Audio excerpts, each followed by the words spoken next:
بخيوط بسيطة وعقد سهلة تعملي أحلى ديكور يدوي يغير شكل أي ركن عندك في البيت.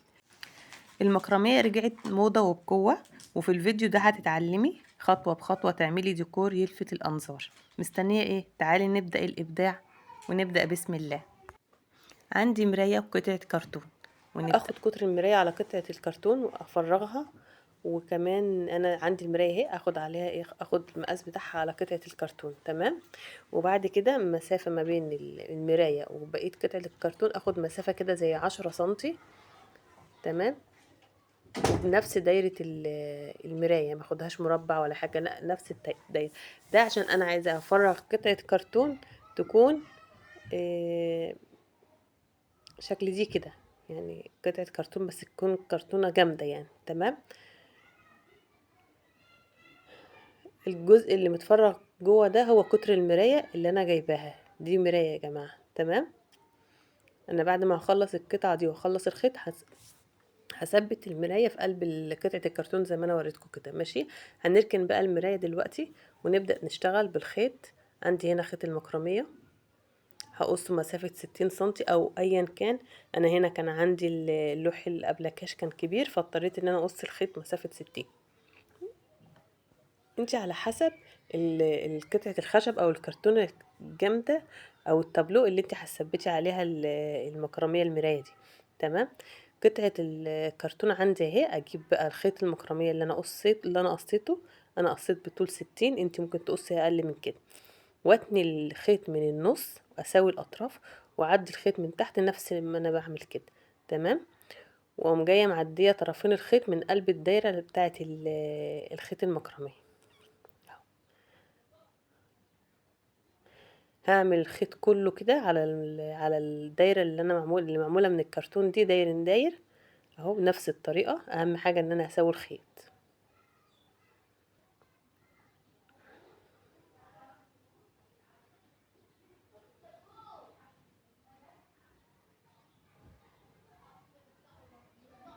هكمل بقى الخيط كله على الكرتونه. شفتوا بقى انا كده خلصت الخيط كله على الكرتونه. طبعا قطعه الكرتون اتدارت خالص اهو بالخيط اللي انا عملته. تمام. انا هنا جبت خيط مكرميه مجدول وخيط ساده.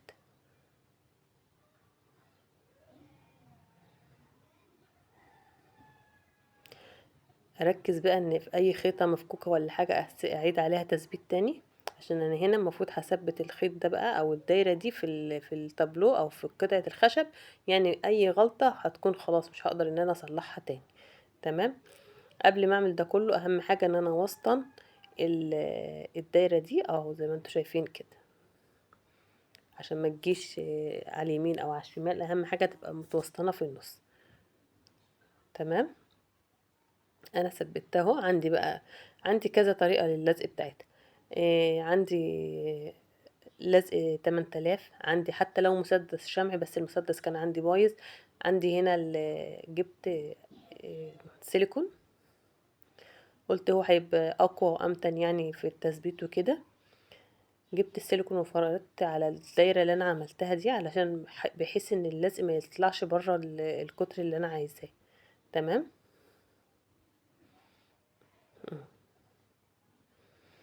بعد كده اثبت الدايره تاني اللي انا عامله عليها الخيط. تمام. اهو اثبت جامد واحاول ان انا اظبطها كده ما تبقاش بردك مايله. ظبطتها اهو كده مظبوطه بقى كده بالظبط. هعمل ايه؟ عندي بقى الخيط المجدول، الخيط المكرميه المجدول افكه.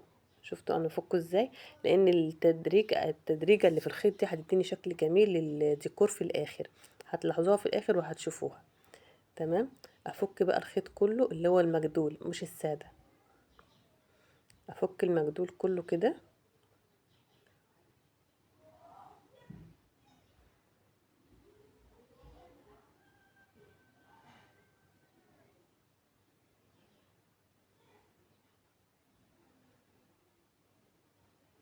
احاول وانا شغاله اسوي اي حاجه مش مظبوطه. ماشي.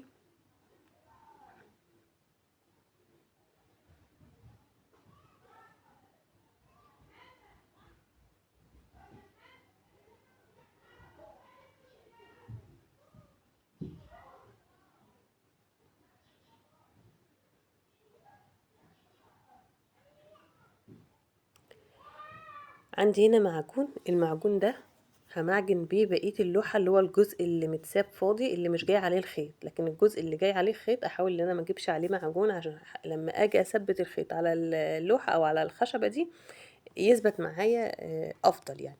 فانا جبت هنا معجون بتاع الخشب، وايه هحاول ان انا، لو خدت بالكم انا عامله دايره بقلم الرصاص اهو، يعني دايره زي اهو، خدت بالكم الخيط، الجزء اللي فيه الخيط انا مش حاطه تحتيه معجون، ممكن تكون حته جت كده من المعجون جت تحت الخيط مفيش مشكله، بس بدايه الخيط من جوه مش عليه معجون. واكمل بقيه الخيط افككه، عشان زي ما قلت لكم انا محتاجه التدريجه اللي في قلب الخيط دي، ان دي اللي هتديني الشكل في الاخر، شكل حلو يعني. تمام. عندي غيره بقى، اثبت بقى الخيط ده ازاي على الخشبه دي، برضو بكذا طريقه، بس هي طريقه الغيره دي كانت احسن برضو.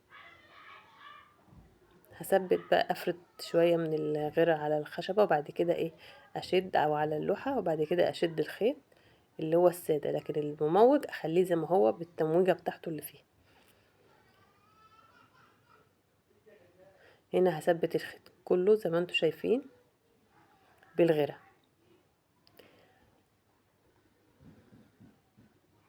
واسيبها تنشف.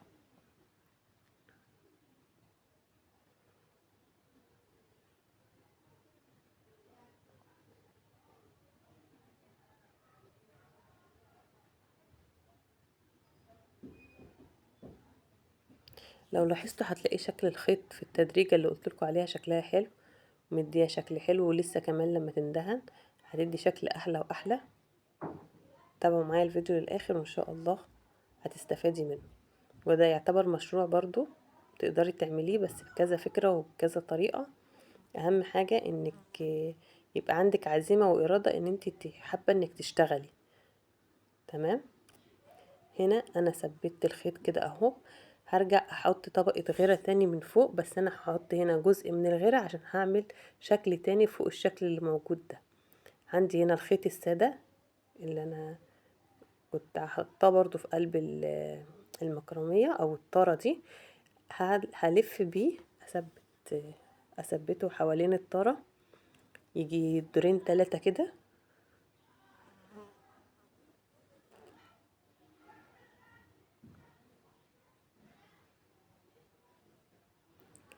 انا مثبتاه بالغيره، يعني انا حاطه طبقه غيره تحت قبل ما ان انا افرد الخيط ده. تمام. انا هنا بالخيط بعمله داير حوالين الطاره اللي هي طاره المكرميه اللي انا عاملاها. تمام. وبعد كده هرجع اعمل ايه،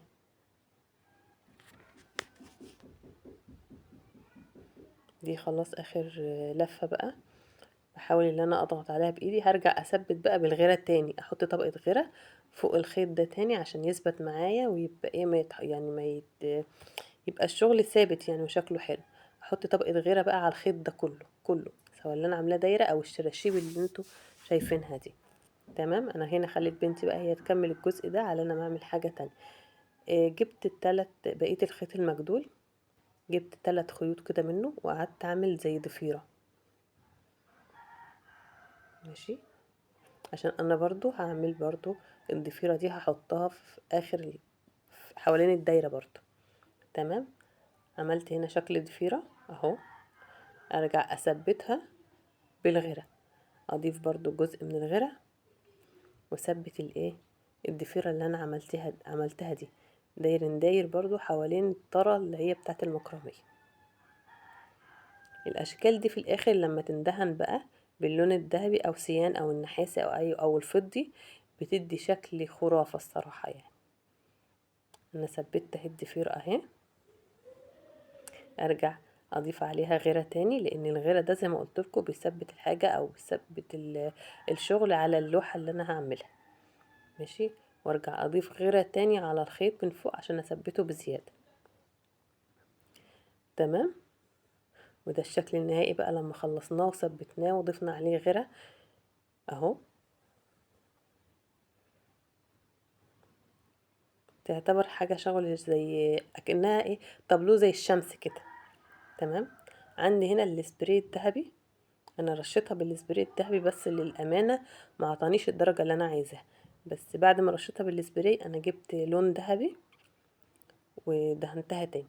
اجيب بقى قطعه المرايه اللي انا كنت قصاها في الاول، اللي انا واخده عليها قطر الدايره، واثبتها ما بين في قلب الدايره من جوه. وعندي هنا استراس اللي هو نص اللولي، ثبته على المرايه كده. وبعد ما ثبته انا شلته تاني عشان حطيت عليه اللولي كامل. بس عامه هي برضه كانت مديها شكل حلو الصراحه، برضه نص اللولي كانت مديها شكل حلو، بس انا حبيت اللولي الكامل. إيه، حبيت يكون حاجه مختلفه يعني. هنا بقى بعد ما دهنتها باللون الذهبي التاني غير السبراي، ان السبراي ما عطانيش اللون الذهبي اللي انا عايزاه. تمام. وهنا كنت لزقت المرايه بورقه عشان خاطر الدهان ما يجيش عليه. الاجزاء اللي باينه من الخشب بقى ما بين الخيوط همشي عليها بطبقه من اللون الاسمر. هنا اللون ده ما جاش اسمر، زي لون رصاصي غامق كده. احاول ان انا بالفرشه، انا هرجع ادهنها تاني اسمر، بس احاول ان انا بالفرشه امشي ما بين الخيوط. جبت هنا اللون الاسمر وابدا ان انا اعيد تاني على الجزء اللي انا كنت لونته، اعيد عليه باللون الاسمر عشان يبقى واضح ان اللون ده ما كانش واضح الصراحه، او ما كانش مبين الشغل. تمام. خلصت هنا باللون الاسمر، هرجع بقى اشيل الورقه اللي على المرايه وامسح المرايه بقى كويس من البصمات اللي كانت عليها. جبت هنا لولي كامل وقلت هلزقه مكان النص لولي، لان كان في اجزاء منه اتدهنت باللون الذهبي، فانا حبيت ان انا احط لولي جديد. ورصصت هنا اللولي حوالين المرايه.